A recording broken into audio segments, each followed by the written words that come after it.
नमस्कार मित्रांनो, मी अमर स्पर्धा मित्र या चॅनलमध्ये आपलं सर्वांचं स्वागत करतो. आज आपण या व्हिडिओमध्ये पाहणार आहोत MPSC इंग्लिश व्होकॅब्युलरी.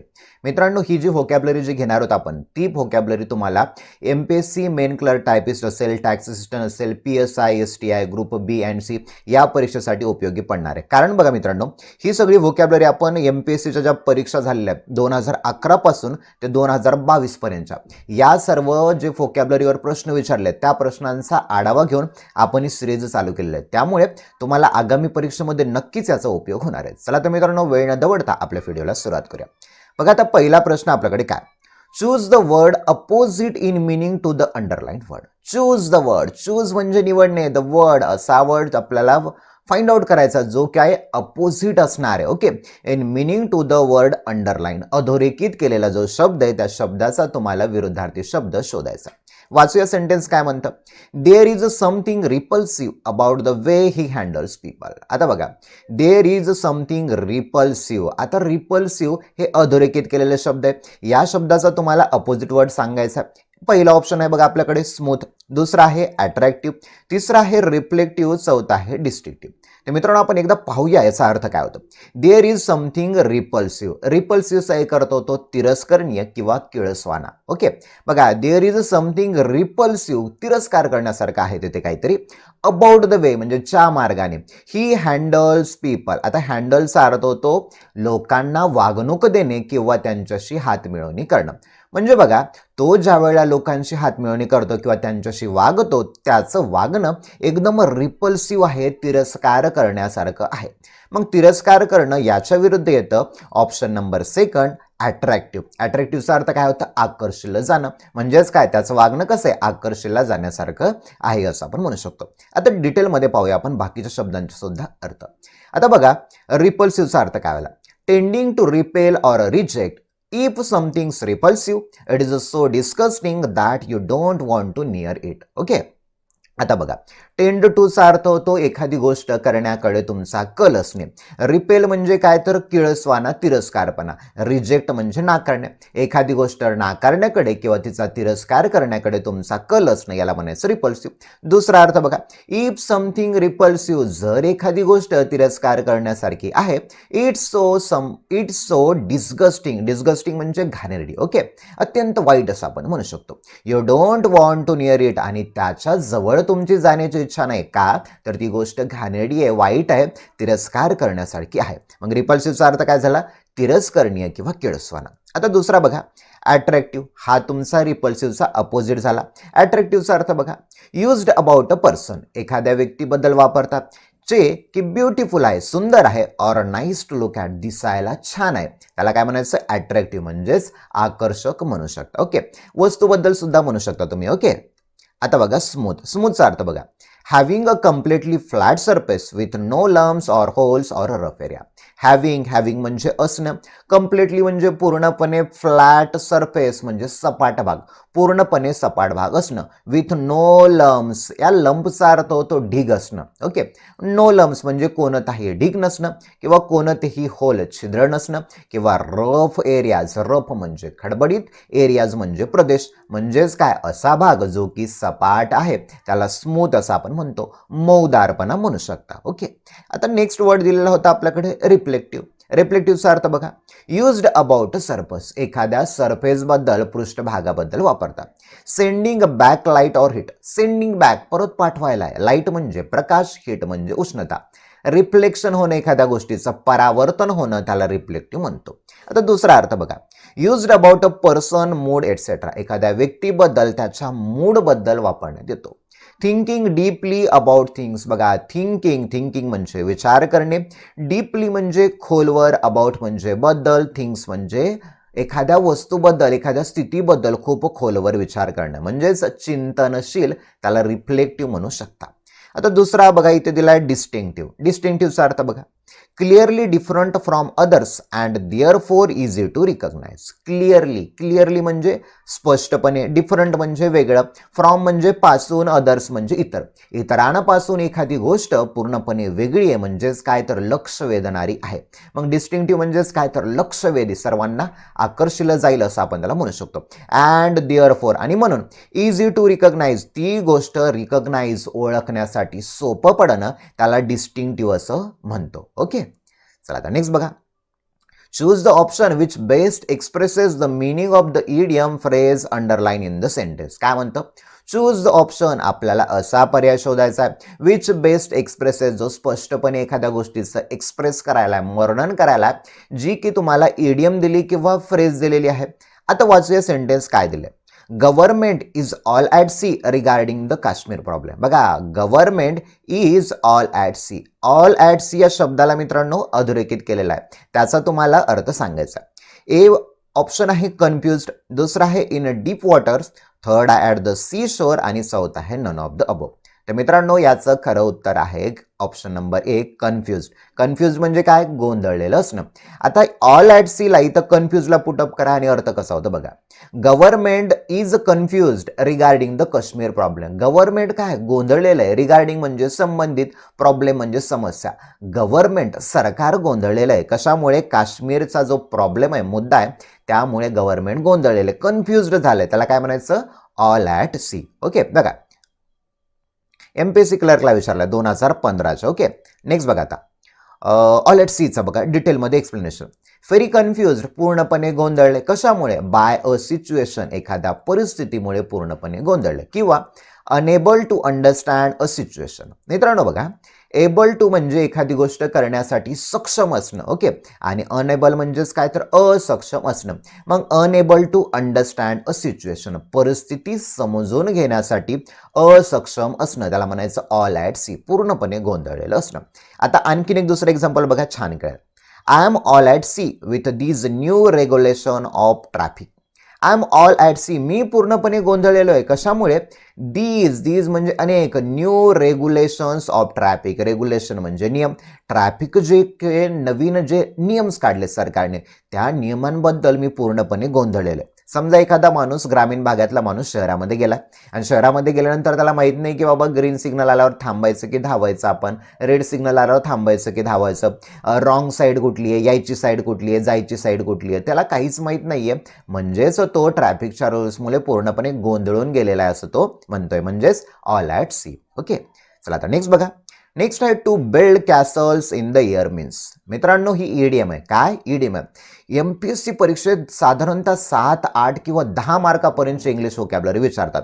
त्यामुळे व्होकॅब्लरीला तुम्ही कधीही एक्सेप्ट करायचं नाही. म्हणजेच ओके, काय करायचं आहे? जास्तीत जास्त व्होकॅब्लरी पाठ करायचं. यालाच ठरवायचं नाही की बाबा व्होकॅब्लरी सोडून दिले की बाकी मला ऑप्शन मिळतील. नाही, तर व्होकॅब्लरी छान पद्धतीने तुम्हाला पाठ करायची. ओके, आता to build castle in the air, MPSC clerk 2015ला विचारलं. पहिलं ऑप्शन काय म्हणाला?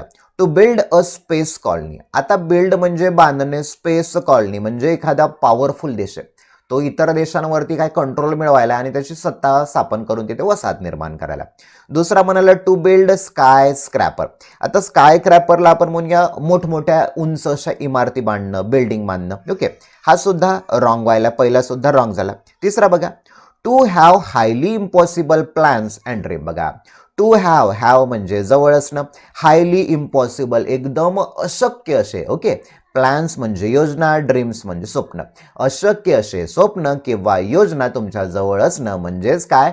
To build castle in the air, म्हणजेच ऑप्शन 3 हा तुमचा आन्सर बरोबर आहे. ओके, आता चौथा बघा, to build a very strong building at high altitude. उंच एखाद्या स्थळावरती एखादी उंच बिल्डिंग बांधणं, हे रॉंग झालं.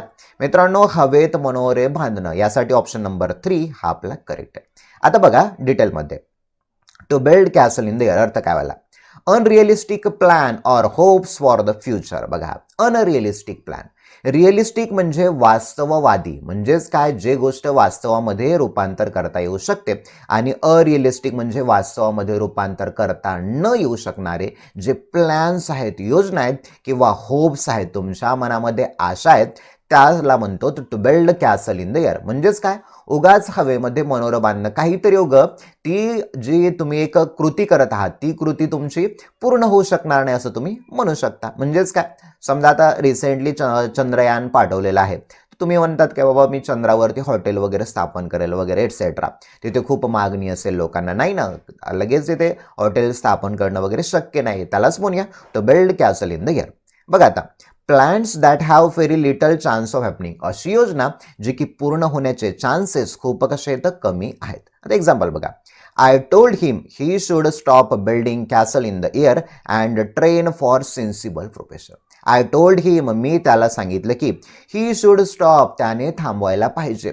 Building castle in the air, बघा हवेमध्ये मनोरे बांधायला, म्हणजेच अनावश्यक जे अवास्तवादी प्लॅन आहेत ते प्लॅन तू थांबवायला पाहिजे असं मी त्याला सांगितलं.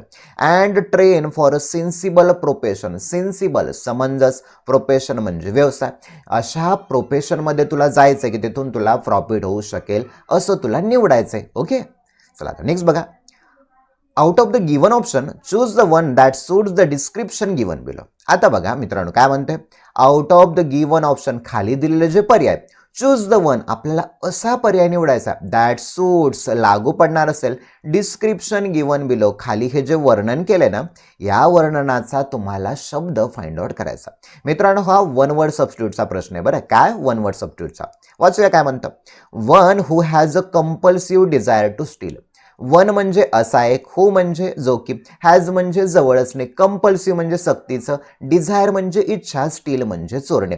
असा व्यक्ती ज्याच्या की सक्तीची, त्याला असं वाटतं की आपण काहीतरी चोरावं, चोरण्याबद्दल त्याच्या मनामध्ये तीव्र इच्छा आहे, त्याला काय म्हणतात? तर त्याचं उत्तर मित्रांनो ऑप्शन नंबर 4, क्लेप्टोमोनियाक. काय म्हणतात? क्लेप्टोमोनियाक. ओके, आता बघा क्लेप्टोमोनियाचा अर्थ, one who has compulsive desire to steal, असा व्यक्ती ज्याची की तीव्र इच्छा असते की काहीतरी चोरावं. ओके, आता बाकीचे जे ऑप्शन होते त्यांचा अर्थ बघा. दुसरा आहे फिल्फेअर. फिल्फेअरचा अर्थ बघा, a person who steel things of a little value or in small quantity especially from the place where they work. बघा, अ पर्सन म्हणजे असा व्यक्ती, हू म्हणजे जो की, स्टील म्हणजे चोरतो, थिंग्स म्हणजे वस्तू, of a little value, value म्हणजे किंमत, अशी व्यक्ती आहे जो की कमी किमतीच्या वस्तू चोरायला, or in a small quantity, अगदी छोट्या प्रमाणामध्ये, एस्पेशली विशेषतः, फ्रॉम द प्लेस, असं ठिकाण, फेअर दे वर्क, जिथे ते काम करतात त्या ठिकाणाहून अगदी क्षुल्लक अशा गोष्टी चोरणं, त्याला फिल्फेअर असं म्हणतं. समजा एखादा व्यक्ती ऑफिसमध्ये काम करेल, उगच तिथल्या टाचण्या चोरणं, उगच तिथली जे आपण काय म्हणू शकतो तिथले फाईल असतील त्या अनावश्यक, तर त्या फाईल चोरणं किंवा पेनीचा बॉक्सेस चोरणं, चिकटपट्टी चोरणं एटसेट्रा, तर त्याला फिल्फेअर म्हणू शकता. ओके, आता दुसरा आहे दिला आहे प्लेगरिस्ट. आता प्लेगरिस्टचा अर्थ बघा, यावर बऱ्याच वेळा प्रश्न विचारलाय बरं. बघा, अ पर्सन हू युजेस अनादर persons ideas or work and pretends that it is their own. A person असा व्यक्ती, हू म्हणजे जो की, युजेस म्हणजे वापरतो, अनादर पर्सन्स आयडिया, इतर व्यक्तीच्या ज्या आयडिया आहेत, कल्पना आहेत, तो व्यक्ती आपल्या स्वतःच्या आहेत असं समजून वागतो, किंवा त्याचं काम म्हणजेच काय तर लिखित साहित्य असं आपण त्याला म्हणू शकतो. अँड प्रिटेंड, प्रिटेंड म्हणजे दाखवणे, ओके, ढोंग करणे, दॅट इज देअर ओन, आणि असं दाखवणं की ते काम कुणी केलंय, त्यांनीच केलंय. समजा काय दिलंय बघा, अनादर पर्सन्स आयडिया और वर्क. आता आयडिया आणि वर्क म्हणजेच काय, समजा आपण म्हणूया एखादं पुस्तक आहे. आता पुस्तक एखाद्या लेखकाने लिहिलेलं आहे आणि त्या लेखकानं पुस्तक लिहिलंय, त्याने त्याच्या कविता सुद्धा त्यामध्ये मांडल्या, डायलॉग सुद्धा मांडले, आणि दुसरा व्यक्ती म्हणतो की या ज्या कविता आहेत, ते जे डायलॉग आहेत मीच लिहिलेले आहेत, मग त्याला काय म्हणूया, वाङ्मय चोर, वाङ्मयाची साहित्याची चोरी केलेला. ओके, मग त्याला म्हणतात प्लेजरिस्ट. ओके, आता नेक्स्ट बघा पोचर. आता पोचरचा अर्थ बघा, someone who catches and kills animals illegally or one that trespasses or steal. बघा, someone म्हणजे असा व्यक्ती, who म्हणजे जो की, catches म्हणजे पकडतो, kills म्हणजे मारतो, animals म्हणजे प्राणी, illegally म्हणजे बेकायदेशीररित्या. मित्रांनो बघा, लीगल म्हणजे कायदेशीररित्या आणि इलिगल म्हणजे बेकायदेशीररित्या, म्हणजे असा व्यक्ती जो प्राण्यांना बेकायदेशीररित्या मारतो किंवा त्यांना पकडून ठेवतो त्याला शिकारी म्हणतात, म्हणजेच काय, पोचर. दुसरा अर्थ बघा, वन असा व्यक्ती, that trace passes or steel, trace pass म्हणजे अतिक्रमण करणे एखाद्या गोष्टीमध्ये, त्याला सुद्धा पोचर म्हणतात. ओके, चला आता नेक्स्ट बघा. Choose the option which best expresses the meaning of a phrase underline in the sentence. Phrase आहे मित्रांनो, काय फ्रेज दिली अधोरेखित केलेली त्याचा तुम्हाला मिनिंग सांगायचं. एमपीएससी क्लर्क 2015ला प्रश्न विचारला. वाचूया. He had the nerve to suggest that the teacher was wrong. He had the नर्वला अंडरलाईन केलंय. या शब्दाचा तुम्हाला फ्रेजचा तुम्हाला अर्थ सांगायचा. तर मित्रांनो, ऑप्शन 1 म्हणते स्ट्रेंथ, ऑप्शन सेकंड म्हणते कॅपॅसिटी, ऑप्शन थर्ड म्हणते ऑडेसिटी, ऑप्शन नंबर 4 आहे फुलिशनेस. तर मित्रांनो, त्याचं उत्तर आहे ऑप्शन नंबर 3 ऑडेसिटी. आता पाहूया ऑडेसिटी आन्सर कसं काय आलं, पाहूया डिटेलमध्ये. बघा अर्थ काय होतं. Have the nerve, has the nerve किंवा हॅड द नर्व असा जर तुम्हाला परीक्षेत विचारला तर त्याचा अर्थ बघा. If you say that someone has a nerve or has the nerve to do something means you are criticizing them for doing something which you feel they do not right to do. बघा, if you say that someone, जर तुम्ही कोणाला तरी म्हणला, काय म्हणला, has the nerve कशासाठी, to do something means काहीतरी करणं, you R criticising them, criticising म्हणजे तुम्ही त्या व्यक्तीवरती टीका करत आहेत. कशासाठी, फॉर डुईंग समथिंग, त्याने काहीतरी केलंय, विच यू फील, ज्याने तुम्हाला वाटलंय, they had no right to do, right म्हणजे अधिकार, they had no right to do, त्या व्यक्तीला तसं करण्याचा अधिकार नाहीये असं तुम्ही त्या म्हणत आहात त्या व्यक्तीला. ओके. किंवा when someone has a lot of nerve they show rudeness, म्हणजेच तो व्यक्ती काय, रुडनेस सांगायला म्हणजे उद्धटपणा सांगायला, a lot of audacity or brashness म्हणजेच उद्धटपणा, म्हणजेच काय तर उगाच बोल्ड आपण त्याला म्हणू शकतो, म्हणजे उगाच धीटपणा दाखवणं, त्याला म्हणूया हॅज द नर्व. ओके. आता बघा example. He had the nerve to suggest that teacher was wrong. आता टीचर वॉज रॉंग, शिक्षक चुकीचे होते, त्याने हे सुचवलंय. मग ही हॅड द नर्व म्हणजे काय, त्या व्यक्तीला अधिकार आहे का, नाहीये, म्हणजेच काय, ऑडेसिटीपणा दाखवते, शिक्षकांप्रती उद्धटपणा दाखवते, मग त्याला ॲक्युरेट आला मित्रांनो ऑडेसिटी. ओके. चला आता बाकीच्या शब्दांचा अर्थ बघा. स्ट्रेंथचा अर्थ काय आला, the quality of physically strong, असा गुण फिजिकली स्ट्रॉंग, शारीरिकदृष्ट्या तंदुरुस्त आहे. दुसरा अर्थ, the amount of this quality that you have, असं प्रमाण जे की तुमच्या जवळ आहे, तुमच्यामध्ये ती क्षमता आहे, क्वालिटी आहे, म्हणजेच काय, तुमची ती स्ट्रेंथ आहे, ताकद आहे. आता कॅपॅसिटीचा अर्थ बघा. The amount that a container or space can hold, असं अमाऊंट जो की कंटेनरमध्ये ती प्राप्त व्हायले, किंवा असा जो स्पेस आहे, जागा आहे, त्या जागेमध्ये ते मावून चालले, म्हणजेच त्याची क्षमता कॅपॅसिटी म्हणू शकतो. आता फुलिशनेसचा अर्थ होतो मूर्खपणा. बघा, the quality of being unwise, quality म्हणजे गुण, बिंग म्हणजे असणं, वाईजचा अर्थ होतो ज्ञानी, अनवाईज म्हणजे ज्ञानी नसणं, स्टुपिड म्हणजे मूर्ख, म्हणजेच त्याला काय म्हणूया, फुलिशनेस, मूर्खपणा. ओके. चला आता नेक्स्ट बघा. We are the mercy of our endocrine gland. आता बघा, we are at the mercy म्हणजे दया असं आपण त्याला म्हणू शकतो, ऑफ अवर इंडोक्राईन ग्लँड. मग मित्रांनो, याचा अर्थ काय नेमकं तुम्हाला शोधायचा आहे. ओके. आता एमपीएससी क्लर्क 2015ला विचारला. पहिला ऑप्शन वाचलं, we want our endocrine gland to merciful to us, आपल्याला इंडोक्राईन ग्लँडची आवश्यकता आहे. ओके, गरज आहे, want. Okay. Merciful to us, आपल्यावरती दया दाखवण्यासाठी. दुसरा म्हणाला, the endocrine glands do not have any control over our nature, nature म्हणजे स्वभाव, इंडोक्राईन ग्लँडचं आपल्या नेचरवरती, स्वभावावरती कंट्रोल नाहीये. थर्ड म्हणाला, our endocrine gland can do what they want with us, our endocrine gland can do, आपली इंडोक्राईन ग्लँड करू शकते, what they want with us, त्या endocrine ग्लँडला आपल्यासोबत जे करायचं ते करू शकते. ओके. चौथा म्हणाला, our health entirely depend upon the proper working of our endocrine gland. बघा, आवर हेल्थ आपलं शरीर, एंटायरली म्हणजे पूर्णपणे, डिपेंड अपॉन अवलंबून असणे, प्रॉपर वर्किंग योग्यरित्या आपलं शरीर काम करणं, of our endocrine Gland. Okay. आता मित्रांनो, आपलं आन्सर आहे ऑप्शन नंबर 4. आता पाहूया डिटेलमध्ये कसं. बघा, एंडोक्राईन ग्लँड्स बद्दल सांगितलं. हे सिक्रेट हार्मोन आहे, straight into the blood stream, blood म्हणजे रक्त, स्ट्रीम म्हणजे प्रवाह, आपल्या ज्या रक्तवाहिन्या असतात त्याच्यामध्ये एंडोक्राईन ग्लँड सिक्रेट करतो, वहन करतो. आता अर्थ बघा, हार्मोन्स एक प्रकारचं हेल्प टू कंट्रोलमुळे many body function such as growth, repair and reproduction, म्हणजेच बघा इथे दिलंय, हार्मोन्स आहे हेल्प टू कंट्रोल, मदत करायला, नियंत्रण आणण्यासाठी मेनी बॉडी फंक्शन, शरीराचे ज्या वेगवेगळ्या प्रक्रिया आहेत त्या प्रक्रियेवरती नियंत्रण करा. सच आज कशा प्रकारच्या प्रक्रिया? ग्रोथ, शरीराची वाढ होणं. रिपेअर म्हणजेच काय? आपल्याला झालेल्या जखमा आहेत त्या काय व्हायला, दुरुस्त व्हायला, किंवा रिप्रोडक्शन यासाठी सुद्धा महत्व आहे. म्हणजेच काय? आवर हेल्थ, आपलं शरीर entirely depend upon the proper working of endocrine gland. आपलं शरीर पूर्णपणे कशावर डिपेंड आहे? एंडोक्राइन ग्लॅन्डच्या वापरावरती. ओके मित्रांनो, मोस्टली हा सायन्सचा सुद्धा प्रश्न असल्यासारखा होता बरं. ओके, थोडंसं एक विचार करून समजण्यासारखा होता. ओके, व्होकॅब्युलरीमध्ये विचारलाय तो. चला नेक्स्ट बघा आता.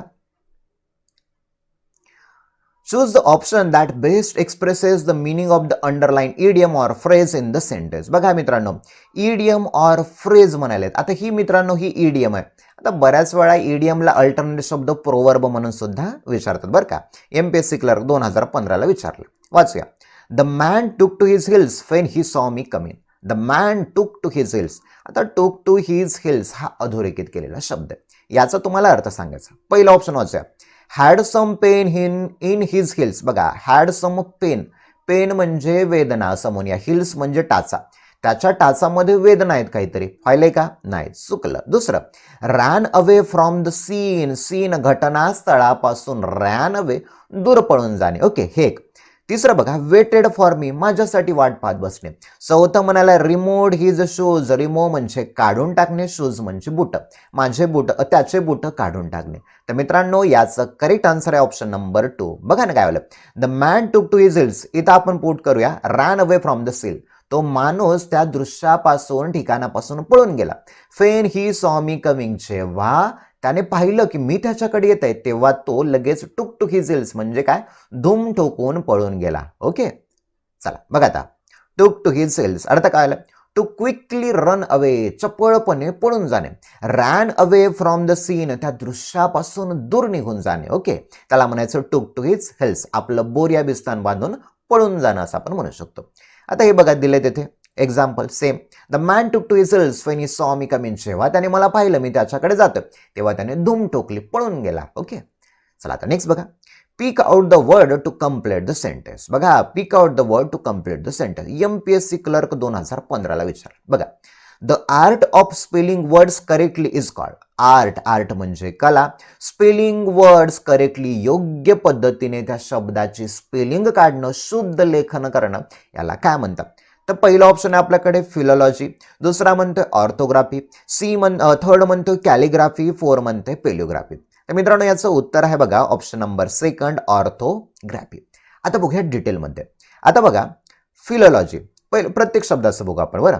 फिलॉलॉजी याला म्हणतात भाषाशास्त्र. ओके, आता बघा, the study of literary text as well as oral and return record. मित्रांनो ऑर्थोग्राफी जरी शब्द विचारलाय परंतु बाकीच्या शब्द जे ऑप्शन आहेत त्यावरून तुम्हाला परीक्षेत प्रश्न विचारण्याची शक्यता असणार आहे. ओके, मग फिलॉलॉजी, हे लॉजी लागलं की शास्त्र आहे समजायचं. बघा, the study of literary text, text म्हणजे पुस्तक, ओके पाठ्यपुस्तक म्हणतो ना त्या पद्धतीने. लिटररी म्हणजे साहित्यिक, म्हणजेच काय, साहित्यिक पुस्तकाचा अभ्यास करणं. ॲज वेल ॲज, त्याचबरोबर ओरल अँड रिटर्न रेकॉर्ड. बघा, ओरल म्हणजे तोंडी असणारे, रिटर्न म्हणजे लिखित, रेकॉर्ड म्हणजे साहित्य. मग साहित्याचा अभ्यास करणं म्हणजेच त्याला भाषाशास्त्र म्हणूया. ओके, आता नेक्स्ट आहे बघा ऑर्थोग्राफी, हे आपलं आन्सर होतं, शुद्ध लेखन म्हणूया त्याला. The art of spelling words correctly, अशी कला ज्यामध्ये तुम्ही स्पेलिंग व्यवस्थित काढत आहात एखाद्या शब्दाची, त्याला ऑर्थोग्राफी म्हणायचं.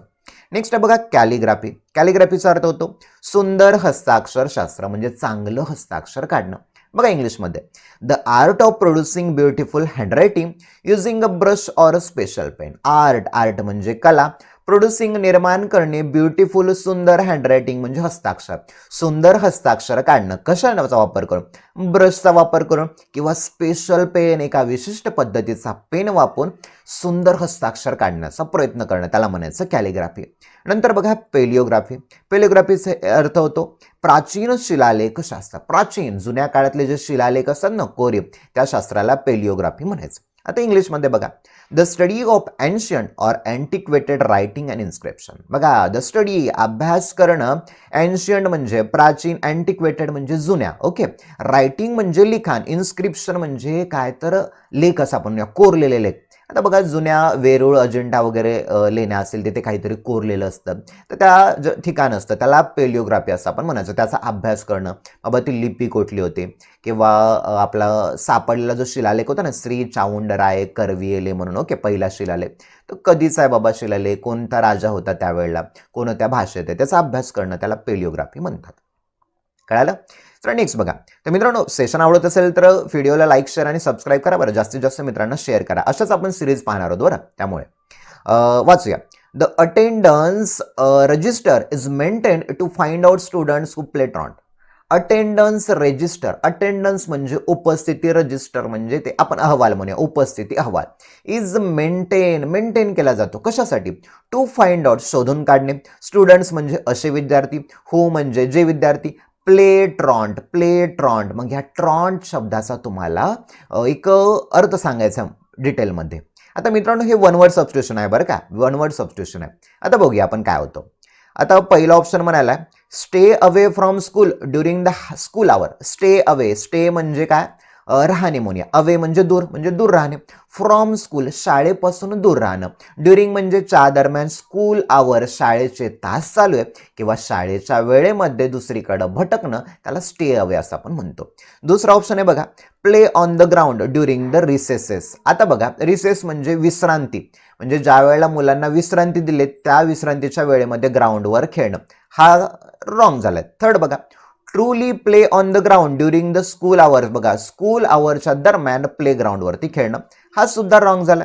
चौथा बघा, steel books during the school hours. शाळेच्या तासामध्ये पुस्तकं स्टील करणं म्हणजे चोरणं. ओके, तर मित्रांनो, याचं खरं आन्सर आहे आपल्याकडे ऑप्शन नंबर ए. ओके, त्याला काय म्हणायचं, ट्रॉन्ट. म्हणजेच काय, अ चाइल्ड असा मुलगा who is regularly absent from school without permission, म्हणजेच कुणाचीही परवानगी न घेता असा जो मुलगा आहे तो शाळेपासून दूर राहतो. म्हणजेच काय, आता बरेच वेगळ्या भाषेमध्ये, मराठीमध्ये आपण वेगळं म्हणतो. ओके, सुट्टी मारणं किंवा इकडे तिकडे फिरत राहणं, त्याला आपण वेगळ्या, बंक मारणं, वेगळे शब्द आहेत आपल्या इकडे. ओके, तर त्याला ट्रॉन्ट असं म्हणायचं, म्हणजे शाळा चुकवणारा मुलगा. ओके, दुसरा अर्थ बघा, a person who neglects his or her work or duties. A person म्हणजे असा व्यक्ती, हु म्हणजे जो की, निग्लेक्ट म्हणजे दुर्लक्ष करतो, हिज ऑर हर त्याचं किंवा तिचं, वर्क म्हणजे काम, ड्युटीज म्हणजे कर्तव्य. असा व्यक्ती तो त्याचं किंवा तिचं जे कर्तव्य आहे, नोकरी आहे, त्याला तो दुर्लक्ष करतो, त्याला सुद्धा तुम्ही ट्रॉन्ट म्हणू शकता.